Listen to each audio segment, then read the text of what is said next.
안녕하세요. 결혼한 지 4년 된 30대 여성이에요. 이렇게 사는 게 맞나 하는 회의감이 들 때면 남들은 어떻게 사나 하는 생각에 사연을 들으러 종종 오곤 했었는데 제가 제 이야기를 쓰는 날이 올 줄은 몰랐네요. 남에게 피해주지 않고 하루하루 열심히 살았다고 자부하는데 어머님 눈에는 제가 그저 남편을 조종하는 표독스러운 여편네로밖에 안 보이나 봅니다. 정말이지 허탈하기도 하고 마음이 안 좋네요. 남편과는 지금 작은 호프집을 하고 있어요. 여기는 서울이 아니고 지방이라 젊은 사람들이 놀 곳이 많이 없거든요. 그런데 근처에 대기업 공장이 있다 보니 젊은 사람들이 많이 살고는 있고요. 그래서 저희가 그 덕을 톡톡히 보고 있네요. 한 달에 남편과 저 두 사람 몫으로 2천 정도는 가져가고 있거든요. 물론 이렇게 말하면 금방 재벌되겠다고 빈정대는 사람들도 있는데 저희 한 달에 하루 쉬면서 일하고 있어요. 솔직히 저도 사람이니 때로는 너무 지치고 힘들어서 메뉴를 줄일까 쉬는 날을 늘릴까 별별 생각을 하곤 합니다. 하지만 또 통장에 찍히는 돈을 보고 있으면 그런 선택을 내리기가 쉽지 않네요. 처음 이 일을 시작할 때 돈으로 워낙 마음고생을 해서 그런 것 같아요.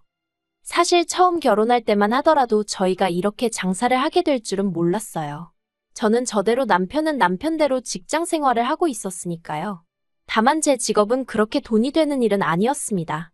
작은 출판사에서 그림작가로 일하고 있었는데 월급은 200 남짓이었고 그나마 외주 의뢰가 들어오면 4, 50 정도 더 버는 수준이었거든요.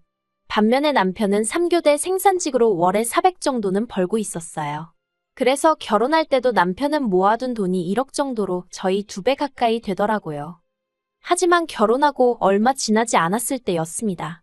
남편이 다니던 공장이 대대적으로 부서 개편을 했는데 그 과정에서 몇몇의 사내 조직이 문제가 되었던 모양이에요. 그리고 남편은 그 조직들 중 한 곳에 억울하게도 같이 일하는 팀장의 강요로 이름만 올리고 있었다는데 그게 화근이 되어 하루아침에 직장을 잃게 되었습니다. 결혼 당시 서로가 모아두었던 돈은 전부 다 집을 사는데 끌었었기 때문에 당장 다음 달부터 어떻게 먹고 살아야 할지 암담했어요. 그나마 결혼 생활을 하면서 다달이 제가 모아둔 돈이 있긴 했지만 언제까지 버틸 수 있을지 알 수 없었으니까요. 특히나 지역 특성상 대기업 공장은 남편이 다니던 곳 한 곳이 전부였거든요. 물론 작은 공장에 간다면 갈 수야 있었겠지만 월급부터 처우가 완전히 다를 건 안 봐도 뻔한 일이었고요. 그리고 까놓고 말해서 그나마 월급이 적지 않았으니 3교대여도 참고 다녔던 거지. 옆에서 지켜보니 3교대로 일을 한다는 게 말처럼 쉬운 일이 아니었어요. 남편 얼굴은 늘 푸석푸석했고 생기가 없었으니까요. 그러다가 우연히 인터넷에서 어떤 호프집에 관한 영상을 보게 되었는데 직감적으로 이건 되겠다 싶더라고요. 그리고 이참에 나도 돈 안 되는 직장은 그만두고 진짜 한번 치열하게 살아보자 하는 생각을 하게 되었지요. 그래서 남편에게 장사를 해보자 했습니다. 당신도 나도 경험은 없지만 어떻게든 한번 해보자고요. 그런데 문제는 자본이었어요. 알아보니 최소한 7천만 원은 든다던데 그때 제 수중에 정말 영혼까지 싹싹 털어도 2천만 원이 최대였거든요. 사는 집을 담보로 대출을 받을래도 이미 받은 대출이 있어서 상황이 여의치가 않았고요. 그러자 남편이 하는 말이 어머님 아버님께 한번 부탁을 해보자대요. 이번만큼은 도와주실 거라면서요. 남편이 그렇게 생각한 데는 그럴 만한 이유가 있었어요. 사실 남편이 어려서부터 아주버님한테 많이 치여서 자랐거든요. 남편 말에 의하면 어머님이 아주버님 대학원 가야 한다고 남편더러 대학에 가지 말고 취직을 하라고 하셨답니다. 한 번에 자식 2명 학비를 내줄 능력은 못 된다면서요. 그리고 저희 남편 말이지요. 좋게 말하자면 사람이 순하고 남의 마음을 잘 헤아리는데 즉 자기 밥그릇을 잘 못 챙겨요. 무슨 말이냐면 어머님 속상하실까봐 어머님께 싫다, 대학에 가고 싶다 소리를 못했다는 거예요. 그런데 왜 저희 어머님이 아주버님만 그렇게 싸고 도셨냐고요? 그건 아주버님이 태어나고 얼마 되지 않았을 때 크게 아프셨던 모양이에요.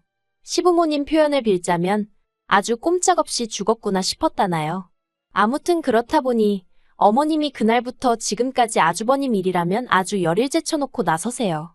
한마디로 꼼짝도 못 하시는 거지요. 그런데 대한민국이란 나라가 솔직히 대학물 안 먹은 사람이 성공하기 쉬운 곳은 아니잖아요. 한 사람의 인품이나 내면과는 상관없이 대학 간판만으로 이리저리 판단하기 일쑤니까요. 그리고 냉정하게 말해서 저 말이지요. 저는 서울에서 대학을 나오긴 했지만 그렇게 별 볼 일 있지는 않거든요. 그런데도 사람들이 제가 졸업한 대학 이름만 듣고도 대단하다며 치켜 세워주는 일이 자주 있었습니다. 그리고 그럴 때면 정말이지 부끄럽기도 하고 몸둘바를 몰라 했어요. 하지만 남편은 대학 간판이 없다 보니 구구절절 자기가 무슨 일을 하고 얼마를 벌고 설명을 해야 하는 일이 잦았고 그럼에도 불구하고 무시를 당하는 일이 종종 있었다네요. 그래서 그 일로 어머님한테 서운한 마음을 갖게 된 거고요. 아무튼 남편은 그동안 이래저래 매번 양보만 하고 살았으니 이번만큼은 자기가 한 번만 도와달라고 해보겠다대요. 처음 부탁하는 건데 설마 모른 척 하시겠냐면서요. 하지만 저는 별로 기대는 하지 않았어요. 저희 결혼할 때도 10,000원 한 장 안 보태주셨으면서 천명절에 제사비로 100만 원을 내놓으라 하셨던 분들이셨으니까요. 그리고 며칠 뒤 시댁에 갔던 남편이 아니나 다를까 아주 죽상을 하고 집에 돌아왔습니다. 어머님이 정말 1초도 걸리지 않고 그냥 무조건 안 된다고 하셨대요. 돈 없다면서 장사는 뭐 개나 소나 하냐고 그러셨다나요. 어머님 말씀이 아예 틀렸다고는 생각하지 않아요. 하지만 남편이나 저나 마음이 상했던 건 아무나 못하는 장사를 아주버님은 몇 번이고 했었다는 거지요. 그것도 어머님 아버님 돈으로요. 나중에서야 알게 된 일이지만 제가 남편과 결혼할 때만 하더라도 시부모님 두 분이 사시던 집은 어머님 명의로 된 자가였거든요. 그런데 언젠가 이사를 하시길래 집을 왜 줄여가시지 했더니 글쎄 아파트를 팔아서 아주버님 사업자금을 2번이나 대주셨더라니까요. 결국 저희는 친정부모님께 손을 벌렸습니다. 솔직히 친정부모님도 작은 가게를 운영하고 계시긴 했지만 노후가 완벽히 준비되었다곤 볼 수 없는 상황이었어요. 그런데 친정부모님이 선뜻 5천만 원을 빌려주시대요. 그게 가게를 담보로 했었다는 건 한참 후에서야 알게 되었고요. 이후로 저희는 정말 불철주야 열심히 살았습니다. 자기 사업하면서 고생 안 하는 사람은 없을 테니 그걸로 어디 자랑하자는 건 아니지만요. 남편은 새벽 2시까지 가게를 지켰고 새벽 5시에 다시 장을 보러 나가는 일상을 반복했어요. 저는 저대로 집안일을 오롯이 떠안게 되면서 오전 내내 집 청소에 빨래에 밀린 살림을 하고 점심부터는 남편과 함께 가게를 지켰습니다. 그러니 돈이 안 벌릴 수가 없었고 쓸 시간이 없었기에 자연스레 모이는 상황이었지요. 하루는 제가 목욕을 하다 제배를 봤는데 똥배는 온데간데 없고 소위 가죽만 남아있더라니까요. 남편 얼굴도 들여다보니 남편도 남편대로 정말 얼굴이 반쪽이 됐더군요. 정말 고생을 많이 했어요. 그리고 지난해 저희는 친정부모님께 빌린 돈도 갚았을 뿐만 아니라 가게도 확장을 하게 되었습니다. 어머님도 어떻게 아셨는지 연락을 해오셨는데 알고 보니 남편이 어머님께 보란듯이 자랑하고 인정을 받고 싶었는지 먼저 연락을 한 모양이더라고요. 그리고 그때부터 어머님의 태도가 눈에 띄게 달라지대요. 처음에 저희가 장사를 시작했을 때만 하더라도 어디 얼마나 버티나 두고 보잔 식으로 콧방귀를 뀌시던 분이셨는데 언젠가부터 일주일에 서너 번은 먼저 전화를 걸어 남편 건강을 잘 챙겨주라는 등의 잔소리를 하지 않으시나 가게 매상은 왜 또 그리 궁금해하시는지. 솔직히 저도 1~2살 어린애도 아닌데 어머님의 속내를 아예 몰랐겠어요? 순수한 마음으로 그러시는 게 아니라는 생각에 거리를 둘 수밖에 없었습니다. 그리고 그런 와중에 지난 달이었어요. 친정부모님과 모처럼 외식을 하려고 친정을 찾았는데 남편이 먼저 친정아버지 칠순 이야기를 꺼내더라고요. 당연히 저도 기억은 하고 있었고 어떻게 챙겨드려야 하나 그런 생각도 하고 있긴 했지만 솔직히 남편에게 어떻게 말문을 열어야 할지 살짝 고민을 하고 있었거든요.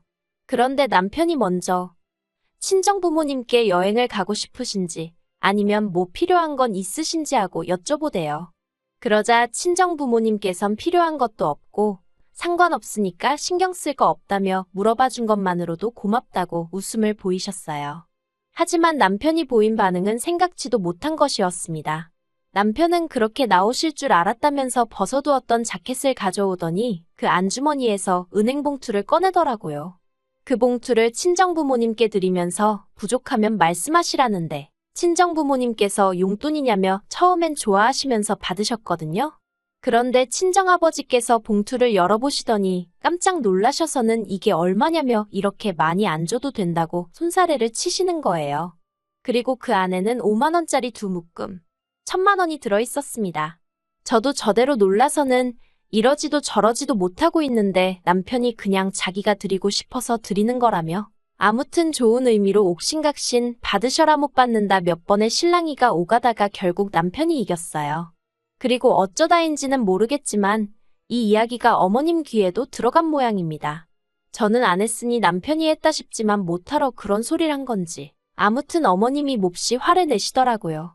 장사가 그렇게 잘 된다면서도 당신한테는 돈 100만 원 주질 않았으면서 어떻게 처가에다 1,000만 원을 냅다 줄 수 있냐고 제정신이냐고요.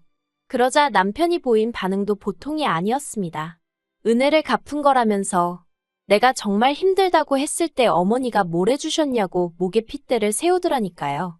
저는 중간에서 속으로 고래싸움에 새우등 터진다더니 내가 딱 새우꼴이네 그러고만 있었어요. 몸을 사리고 있던 거지요. 하지만 아니나 다를까 그 불똥이 저에게 튀었습니다. 어머님께선 당신이 아무리 생각해봐도 그 순하고 부모 말이라면 껌뻑 죽던 당신 아들이 저러는 건 다 저 때문이라고요. 급기야 어머님은 말 그대로 머리를 싸매고 드러누우셨어요. 상황이 최악으로 치닫게 된 거지요. 그리고 저희 남편, 솔직히 심성 자체가 착한 사람이거든요. 그러니 그런 어머님을 끝내 모른 채 하지 못하고 죄송하다 마음 푸시라며 숙이고 들어가대요. 자식이기는 부모 없다지만 자식도 때로는 부모의 마음을 헤아려 드려야 하잖아요. 그래서 남편이 어머님을 달래드리고 하는 데 있어서 저는 불만은커녕 오히려 잘한다고 다행이라고 생각했어요. 그런데 저희 어머님은 그때를 마치 기회라고 생각하신 건지 이참에 남편을 다시 휘어잡으려 드시대요. 남편더러 장사하는 데서 저를 빼고 아주버님을 데리고 하라셨거든요. 제가 남편한테 나쁜 영향을 주는 것 같다면서요. 남편은 그런 어머님께 제가 아니었으면 이만큼 해내지 못했을 거라고, 여기까지 오지도 못했을 거라고 몇 번이고 설명을 드렸답니다. 하지만 어머님께선 그마저도 제가 마치 남편을 세뇌시켰다는 식으로 치부하시면서 급기야는 저와 어머님 둘 중 한 사람을 고르라는 말도 안 되는 소리를 하시더래요. 남편이 그런 게 어딨냐고 말도 안 되는 소리 좀 하지 마시라고 했는데도 계속해서 한 사람만 고르라고 강요를 하셨다나요. 그래서 남편도 결국엔 그러면 자기를 믿고 시집온 저를 골라야지 않겠냐고 그랬고요. 그리고 그런 남편의 어머님이 화가 단단히 나셔서 그런 건지? 아니, 솔직히 무슨 정신으로 그러신 건지 지금도 정말 모르겠는데 말이지요. 글쎄, 저희 친정에 연락을 하셨더라니까요. 어머님이 저희 친정어머니더러 사위가 못 빠지게 일해서 번 돈인데 그렇게 홀랑 가져갈 수 있냐면서 양심도 없다고 당장 당신 계좌로 돈을 돌려보내라 하셨답니다. 당신이 저희한테 돌려주시겠다면서요. 정말이지. 저희 친정어머니가 상황 설명을 하시는데 목소리가 덜덜덜덜 떨리는 게 전화기 너머로 생생하게 느껴지대요. 친정부모님께는 어머님 말씀은 무시하시라 했지만 속에서 부글부글 화가 끓어올라서 미치겠더라고요. 그 길로 남편에게 어머님이 보이신 언행을 전했고 남편은 미안해서 어쩔 줄 몰라 했습니다. 자기도 자기 어머니가 경우가 없으신 건 알고는 있었지만 그 정도일 줄은 몰랐다면서요. 그리고는 바로 저희 친정을 찾아서는 죄송하다고 몇 번이고 머리를 숙이는데 저희 친정부모님이 괜찮다 하셨지만 솔직히 남편에게도 친정부모님에게도 무척 불편한 상황이었지요. 저는 저대로 친정부모님 마음 상하셨을 걸 생각하니 남편 잘못이 아닌데도 남편이 꼴도 보기 싫었고요. 며칠 뒤 저희 부부는 시댁으로 향했습니다. 어머님께 저희 친정부모님께 경우 없이 행동하신 거에 대해서 사과해달라고 정중히 부탁드렸어요. 저희 친정부모님 마음도 상하셨고 사위로서 어머님 아들 체면도 살려주셔야 할 거 아니냐고요. 그런데 저희 어머님이 보이신 반응은 가관이었습니다. 마누라한테 눈 돌아간 자식 체면을 당신이 왜 챙겨줘야 하냐면서 그렇게는 못하신다 하셨거든요. 그러자 남편이 정말 이대로 영 끊어도 좋다는 거냐며 목소리를 높였고 어머님은 어머님대로 영 끊으려면 끊으라고 당신은 아쉬울 것 없다는 막말을 퍼부으시대요. 그렇게 어머님과 남편 사이는 틀어질 대로 틀어져 버렸습니다. 저나 남편은 그저 가게가 안정되고 먹고 살만해지면 양가 부모님 잘 챙겨드리면서 살고 싶은 마음뿐이었는데 어쩌다 일이 이 지경이 된 건지 모르겠어요. 하지만 남편은 남편대로 그간 아주버님에게 치여서 자란 것도 억울한데 자기가 제일 힘들 때 어머님이 자기를 모른 채 한 게 그렇게 잊혀지지가 않는다고 하더라고요. 솔직히 남편 마음에 진 응어리를 제가 감히 어떻게 풀어라 마라 할 수 있겠어요? 그저 하루빨리 어머님이 먼저 남편에게 손 내밀어 주시길 바랄 뿐입니다. 아, 그리고 친정부모님은 결국 그 1,000만 원을 돌려주셨어요. 어떻게 돌려줄지 고민 중에 이런 일이 생겼다며 무척 씁쓸해하시대요. 그래서 지금 남편과 어떻게 더 큰 선물을 해드릴지 이야기 중이에요. 솔직히 친정에 잘해주는 남편을 보고 있으면 고맙기도 하고 한편으론 시부모님 생각에 마음이 무겁기도 하고 제 입장에선 참으로 복잡할 뿐입니다. 그래도 제가 함부로 나설 자리는 아닌 것 같아서 조용히 있으려고요.